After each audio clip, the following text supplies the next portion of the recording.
Hello friends, हम लोग BEd second year का topic philosophical aspect of education को डिस्कस कर रहे थे और इसी टॉपिक के अंदर हम लोगों ने वेस्टर्न थिंकर्स के बारे में पढ़ लिया था। उसके बाद हम इंडियन थिंकर्स पे आए थे और वहाँ पे हम लोगों ने स्वामी विवेकानंद के बारे में डिटेल में पढ़ा था। और आज के इस वीडियो में हम लोग रविंद्रनाथ टैगोर के एजुकेशनल फिलॉसफी को देखेंगे। उन्होंने एजुकेशन के संदर्भ में क्या क्या बातें कही थी, उन सारी बातों को डिटेल में डिस्कस करेंगे। तो चलिए आगे बढ़ते हैं। Rabindranath Tagore was a Bengali polymath. Polymath उस व्यक्ति को बोलते हैं जिसका एक वाइड रेंज ऑफ इंटरेस्ट होता है अलग अलग फील्ड में, जैसे साइंस में, ह्यूमैनिटीज़ में, आर्ट्स में। इन सारे फील्ड्स में जो कार्य करते हैं, इन सारे फील्ड्स की जिन्हें अच्छी जानकारी होती है, उन्हें ही हम पॉलीमैथ या बहुश्रुत या बहुज्ञ व्यक्ति बोलते हैं। तो रविंद्रनाथ टैगोर एक ऐसे ही व्यक्ति थे जिन्होंने बंगाली साहित्य के साथ साथ संगीत और साथ ही बंगाली कला को आधुनिकतावाद से जोड़ा था। और इन्हें इनकी फेमस पुस्तक गीतांजलि के लिए भी जाना जाता है, क्योंकि इसी रचना के लिए इन्हें 1913 में नोबेल प्राइज़ भी दिया गया था और वे पहले नॉन यूरोपियन बने थे जिन्हें साहित्य के फील्ड में नोबेल पुरस्कार मिला। रविंद्रनाथ टैगोर एक राजनीतिक विचारक की बजाय मुख्य रूप से एक शिक्षाविद थे। उन्होंने शैक्षिक मॉडल तैयार करने के लिए प्रकृतिवाद पर जोर दिया। जैसे वेस्टर्न फिलोसफर में जो रूसो था, उसने नेचुरलिज्म पर काफ़ी जोर दिया था, तो उसी तरह से रविंद्रनाथ टैगोर ने भी नेचुरलिज्म पर जोर दिया था। लेकिन रूसो ने जितना अधिक जोर नेचुरलिज्म पर दिया था, रविंद्रनाथ टैगोर ने उतना अधिक इस पर जोर नहीं दिया। इसके साथ साथ उन्होंने फ्रीडम यानी स्वतंत्रता पर भी जोर देते हुए छात्रों के भीतर रुचि पैदा करने के लिए स्वतंत्रता को जरूरी बताया था। इनकी शिक्षा में पूर्व और पश्चिम के विचारों का एक अनोखा मिश्रण देखने को मिलता है। जो वेस्टर्न फिलोसफर थे यानी पश्चिम के विचारक, और जो पूर्व के विचारक यानी जो इंडियन फिलोसफर थे, उन दोनों का एक मिश्रण देखने के लिए हमें रविंद्रनाथ टैगोर के विचारों में मिलता है। जैसे जो भारतीय दर्शन का अध्यात्मवाद था और जो पश्चिमी लोगों का प्रगतिशील दृष्टिकोण था, इन दोनों को मिश्रित करके एक नए शैक्षिक दर्शन का जन्म इन्होंने दिया और इसीलिए इन्होंने भारत में अन्य शिक्षाविदों की तुलना में अपनी एक अलग पहचान बनाई। रविंद्रनाथ टैगोर का यह मानना था कि nature is the best teacher, यानी जो प्रकृति है वही सबसे अच्छी शिक्षक होती है और विद्यार्थियों पर सीखने के लिए कोई दबाव नहीं डाला जाना चाहिए। और शांति निकेतन की स्थापना से शैक्षिक क्षेत्र में टैगोर का वांछित लक्ष्य पूरा हुआ। पश्चिम बंगाल में जो शांति निकेतन की स्थापना की गई थी, यहाँ आप देख सकते हैं कि वेस्ट बंगाल के बीरभूम डिस्ट्रिक्ट में, जो कि कोलकाता से लगभग 152 किलोमीटर दूर है। आप भारत के मैप में इसे अच्छी तरह देख सकते हैं। यहाँ कोलकाता है और ये हमारा शांति निकेतन इस पॉइंट पे हो गया। तो कोलकाता से 152 किलोमीटर की दूरी पे यह अवस्थित है और इसकी स्थापना महर्षि देवेंद्रनाथ टैगोर ने की थी, जो रविंद्रनाथ टैगोर के पिताजी थे। और फिर आगे चलकर रविंद्रनाथ टैगोर ने इसे आगे बढ़ाया। और एक ज़रूरी बात यहाँ पे कि 2023 में इसे यूनेस्को वर्ल्ड हेरिटेज साइट घोषित किया गया है और इस तरह से यह भारत का 41वां यूनेस्को हेरिटेज साइट बन गया है। तो ये पॉइंट भी आप याद रख सकते हैं। करंट अफेयर्स की दृष्टि से भी ये पॉइंट काफ़ी इंपॉर्टेंट है। अब चलिए अपने स्लाइड पे वापस आते हैं। तो इस प्रकार शांति निकेतन की स्थापना से इनका जो वांछित लक्ष्य था शिक्षा को लेकर के, वो पूरा हुआ। इन्होंने छात्रों के लिए पुस्तक केंद्रित शिक्षा को अस्वीकार कर दिया। उनके अनुसार लड़के लड़कियों के दिमाग को केवल पाठ्य पुस्तकों तक ही सीमित रखना उचित नहीं है। यह विद्यार्थियों की स्वाभाविक प्रवृत्ति को खत्म कर देगा और उसे किताबी बना देगा। इससे उसकी रचनात्मकता, जो उसकी क्रिएटिविटी है, वो खत्म हो जाएगी।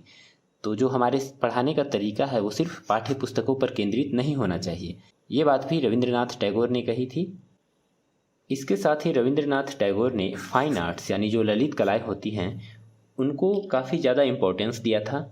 उनके लिए खेल, नृत्य, संगीत, नाटक, पेंटिंग, ये सारी चीज़ें शैक्षिक प्रक्रिया का हिस्सा थी। वे हमारे देश की ग्रामीण गरीबी से भी अवगत थे, इसीलिए उन्होंने शिक्षा के माध्यम से इसे मिटाने के लिए विद्यार्थियों को विभिन्न शिल्पों में दिया जाने वाला व्यावसायिक प्रशिक्षण पर जोर दिया, जिससे कि वे अपने क्षेत्र में एक कुशल कारीगर बन पाएँ और ग्रामीण क्षेत्रों की जो गरीबी है उसे दूर कर सकें। टैगोर का शिक्षा सिद्धांत प्रकृतिवादी यानी नेचुरलिस्टिक और सौंदर्यवादी यानी एस्थेटिक मूल्यों से जाना जाता है। उनका यह मानना था कि हमारी सभी समस्याओं के समाधान की ओर ले जाने वाला सबसे चौड़ा रास्ता जो है वो शिक्षा ही है। अब आगे बढ़ते हैं। यहाँ लिखा गया है कि रविंद्रनाथ टैगोर द्वारा स्थापित शैक्षणिक संस्थान शांति निकेतन में उनके शिक्षा के उद्देश्य जो हैं वो परिलक्षित होते हैं, जो कुछ इस प्रकार से हैं। जैसे पहला जो उद्देश्य है उनका, वो है आत्म साक्षात्कार यानी सेल्फ रियलाइजेशन। सेल्फ रियलाइजेशन को उन्होंने शिक्षा का एक महत्वपूर्ण उद्देश्य माना है। तो यहाँ पे आपको भारतीय दर्शन का एक प्रभाव देखने को मिलता है। दूसरा जो उनका लक्ष्य था या उद्देश्य था वो था बौद्धिक विकास यानी इंटेलेक्चुअल डेवलपमेंट। तो टैगोर ने बच्चों के बौद्धिक विकास पर भी बहुत जोर दिया और बच्चों के इमेजिनेशन पावर और क्रिएटिव पावर को बढ़ाने के लिए, उनकी फ्री थिंकिंग को बढ़ाने के लिए, उनकी जिज्ञासा आदि को बढ़ाने के लिए एजुकेशन को जरूरी बताया। फिजिकल डेवलपमेंट यानी शारीरिक विकास को भी रविंद्रनाथ टैगोर ने शिक्षा का एक अहम उद्देश्य माना था और वे स्वस्थ शरीर को बहुत महत्व देते थे। शांति निकेतन में भी योग और खेल कूद को शिक्षा प्रणाली का एक अभिन्न अंग माना गया था। इसके साथ ही लव फॉर ह्यूमैनिटी यानी मानवता के प्रति प्रेम को भी उन्होंने शिक्षा का एक उद्देश्य माना था। उनका मानना था कि संपूर्ण ब्रह्मांड एक परिवार है और शिक्षा लोगों में विश्व की एकता, लोगों में भाईचारे का एहसास कराती है। तो शिक्षा के माध्यम से ही हम यह समझ सकते हैं कि धरती पर सभी प्राणी समान हैं। आगे बढ़ते हैं। मनुष्य और ईश्वर के बीच संबंध की स्थापना यानी establishment of relationship between man and God. तो यहाँ पे आपको अध्यात्मवाद और भारतीय दर्शन की एक झलक देखने को मिलेगी कि मनुष्य और ईश्वर के बीच में संबंध को स्थापित करने के रूप में एजुकेशन को महत्वपूर्ण मानते हुए रविंद्रनाथ टैगोर ने यह कहा कि मनुष्य और ईश्वर के बीच का रिश्ता मजबूत और स्थायी है और शिक्षा के माध्यम से हम इस रिलेशनशिप को, इस संबंध को और मजबूत बना सकते हैं। इसके साथ साथ उन्होंने स्वतंत्रता को भी शिक्षा का उद्देश्य बनाया था। स्वतंत्रता को मानव विकास का एक अभिन्न पहलू माना जाता है। शिक्षा मनुष्य निर्माण की एक प्रक्रिया है। यह मनुष्य के भीतर मौजूद जन्मजात शक्ति का पता लगाती है। यह कोई थोपा हुआ नहीं बल्कि एक उदार प्रक्रिया है जो व्यक्ति को उसके सर्वांगीण विकास के लिए अत्यधिक स्वतंत्रता प्रदान करती है। वे कहते हैं शिक्षा का अर्थ तभी है जब वह स्वतंत्रता के मार्ग से दी जाए।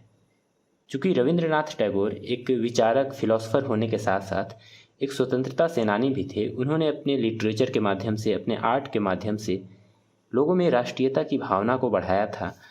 तो शिक्षा को भी स्वतंत्रता के साथ जोड़ते हुए उन्होंने कहा कि शिक्षा का अर्थ तभी है जब वह स्वतंत्रता के मार्ग से दी जाए। जब तक हमारा देश गुलाम है, जब तक हम अंग्रेजों के गुलाम हैं, तब तक शिक्षा का कोई अर्थ नहीं रह जाता। तो इस प्रकार उन्होंने शिक्षा को स्वतंत्रता से भी जोड़ा।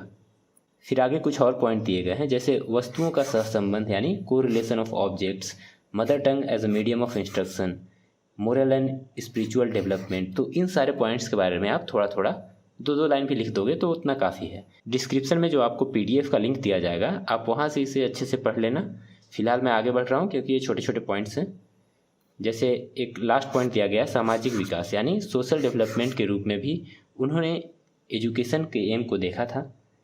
उन्होंने मनुष्य की सेवा को ही ईश्वर की सेवा माना था और अंतर्राष्ट्रीय सहयोग को बढ़ावा देने और एक वैश्विक नागरिक बनने के लिए शिक्षा को महत्वपूर्ण माना था। तो इस प्रकार से हम लोगों ने 10 टोटल पॉइंट्स देख लिए जो उन्होंने शांति निकेतन में शिक्षा के एम के रूप में या शिक्षा के उद्देश्य के रूप में परिभाषित किए थे। इन 10 पॉइंट्स में से वही आपको मुश्किल से 5-6 पॉइंट्स याद रह जाएंगे। तो आप उन्हीं 5-6 पॉइंट को अच्छे से लिख दोगे तो आपको अच्छे मार्क्स यहाँ पे मिल जाएंगे।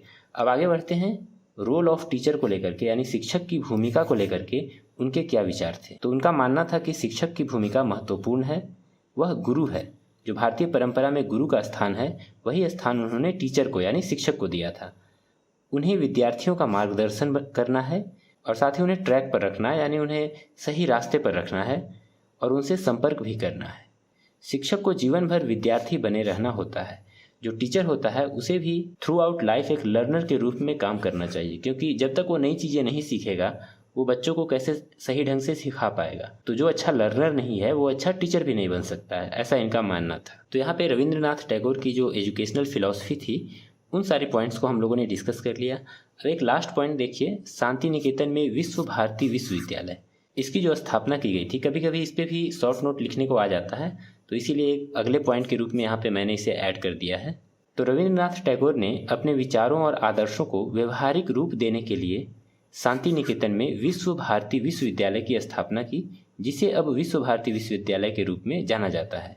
यह एक अंतर्राष्ट्रीय विश्वविद्यालय है क्योंकि टैगोर अंतर्राष्ट्रीयता में बहुत विश्वास करते थे। इनका जो दुनिया को देखने का नजरिया था वह संपूर्ण विश्व को एक परिवार के रूप में देखने में विश्वास करते थे और संपूर्ण विश्व के लोगों में भाईचारे को काफी ज्यादा महत्व देते थे। तो इसीलिए ऐसा माना जाता है कि टैगोर अंतर्राष्ट्रीयता में काफी विश्वास करते थे। विश्व भारती का अर्थ है वह स्थान जहाँ सार्वभौमिक ज्ञान दिया जाता या एकत्र किया जाता है और इसे महर्षि देवेंद्रनाथ टैगोर, जो कि रविंद्रनाथ टैगोर के पिता थे, इनके द्वारा 1863 में स्थापित किया गया था और 1921 यानी 1921 से इसे एक यूनिवर्सिटी के रूप में मान्यता प्राप्त है।